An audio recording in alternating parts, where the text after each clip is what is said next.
Hello, my name is Gerard Kleywegt and I work at the European Bioinformatics Institute in Hingston near Cambridge in the UK. I will talk to you today about image archiving at EMBL-EBI and in particular about the two archives, EMPIAR and the BioImage Archive. And I'm giving this talk also on behalf of a number of my colleagues, Ardan Patwardan, Ugis Sarkans, Elvis Bresma and Matthew Hartley. So EMBL-EBI is part of the European Molecular Biology Laboratory, an international organization with research activities and labs in a number of different countries.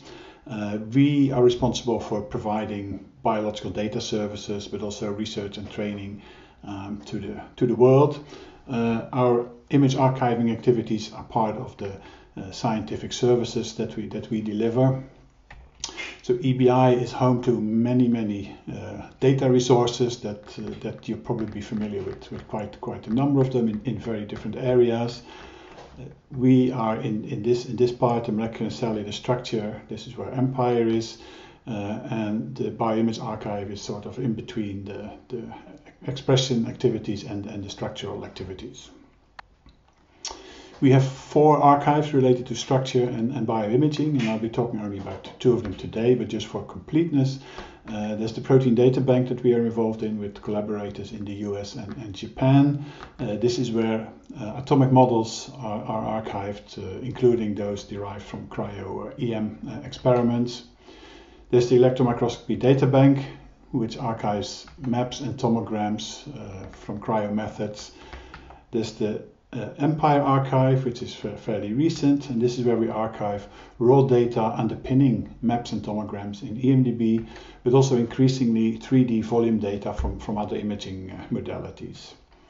And finally, the newest entry here is the BioImage Archive, which we started 2 years ago at EBI, and this is where all the other bioimaging data can in principle be archived.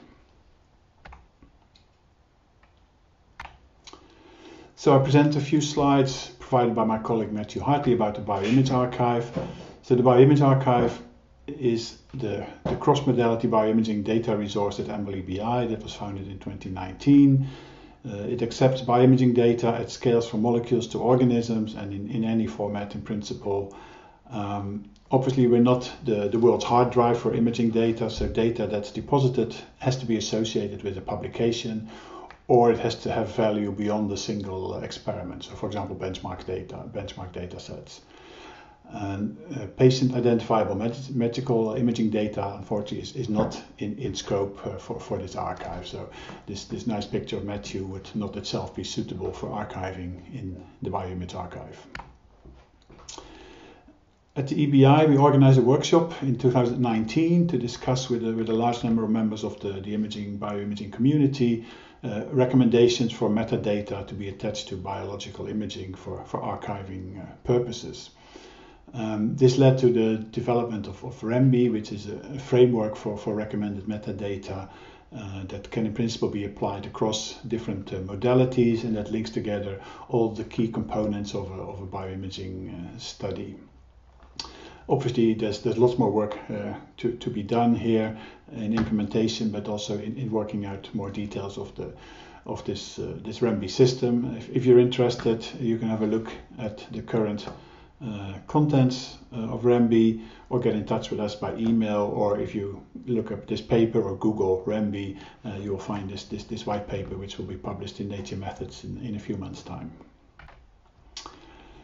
In terms of short-term plans for the BioImage Archive, the website will be improved, and the deposition tool will also be improved to make submission of data clearer and more straightforward and easier. Work will start on implementing this REMBI metadata recommendations for submission metadata, and Matthew and his team will be working with the image data resource on a joint submission approach as well. Okay, so the bulk of the talk will be about EMPIAR, and this is just a slide giving you some of the key facts and figures. So EMPIAR was established at EMBL-EBI in 2014. We have a very easy to remember URL. The meaning of the name is Electron Microscopy Public Image Archive. Originally, we started archiving raw 2D image data that was underpinning the cryo-EM maps and tomograms that are archived in EMDB, the electron microscopy data bank, but increasingly also 3D volume data from a variety of methods.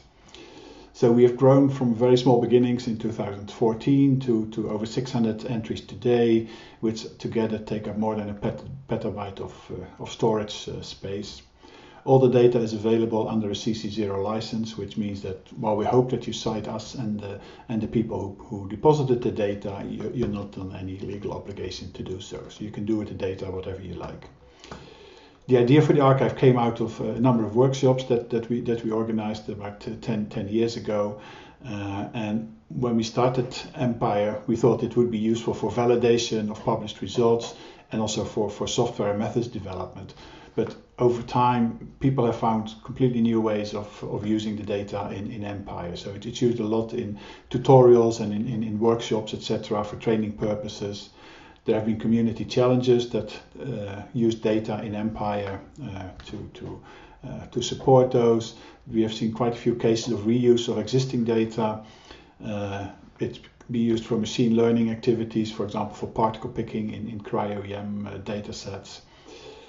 We are powered by the same hardware and IT infrastructure that's powering the BioImage archive, so we don't have to worry about terabytes or petabytes ourselves, fortunately. We're also looking into establishing new collaborations, so we already have a mirror site in Japan, and scientists in Japan can also get assistance from the people at the Protein Data Bank of Japan with depositing EMPIAR data. And there's also a COVID resource in California that redistributes some of the SARS-CoV-2 data that we have in EMPIAR.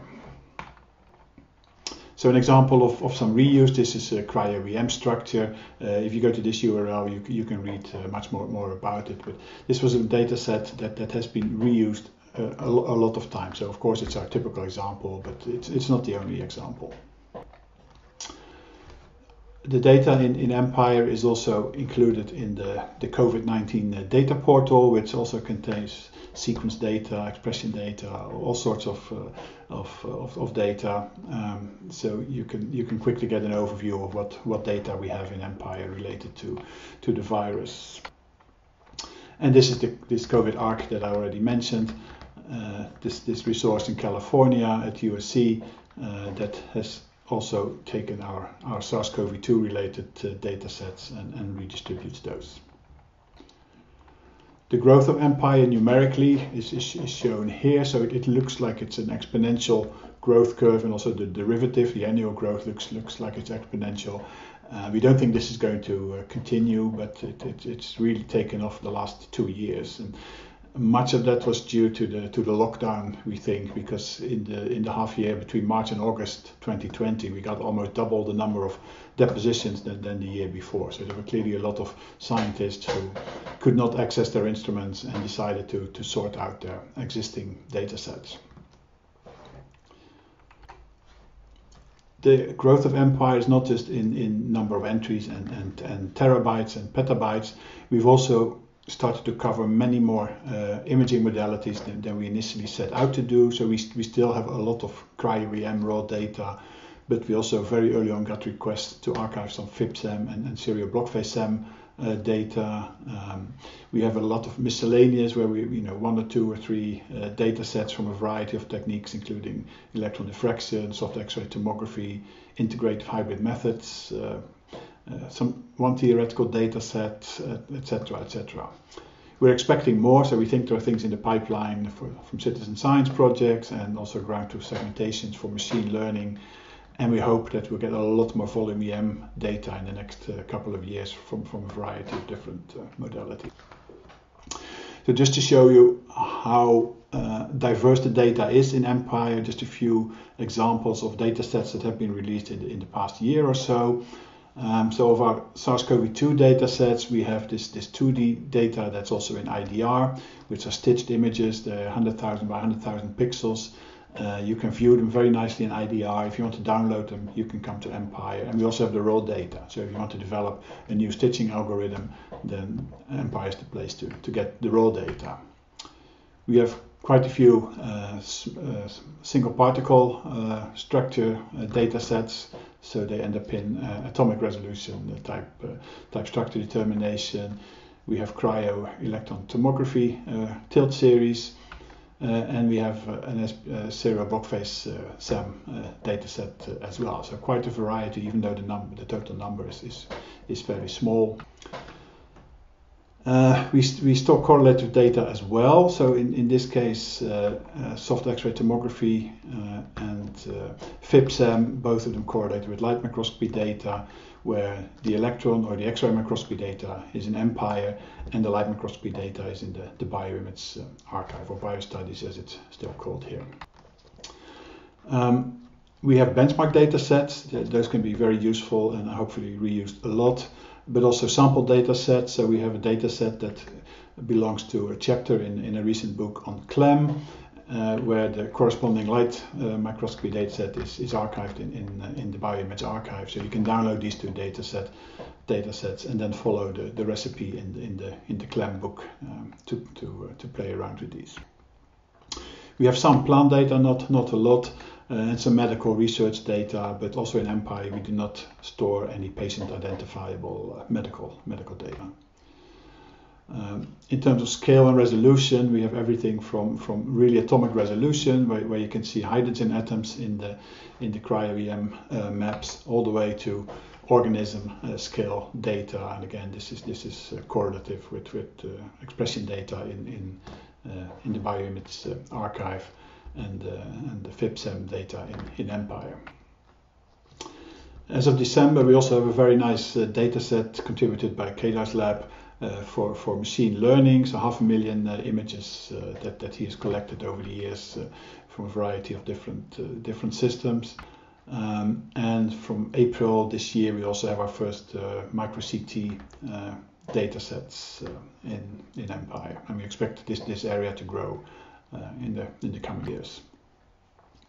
I won't say much about deposition. I just want to point out this paper that we published recently, where we describe deposition of correlative data to EMPIAR and the BioImage Archive. It was written for soft X-ray tomography data coming from a beamline at the synchrotron, but the procedure is really quite generic. So it should make useful read if you want to consider starting depositing data with us. A brief word about EMPIAR, because we're part of a much bigger ecosystem within the European Bioinformatics Institute and the UK and of course the whole world. But in particular, we work with IDR folks, with BioStudies, which is now part of the imaging data as part of the BioImage Archive, and we hope that this ecosystem will grow over the next couple of years.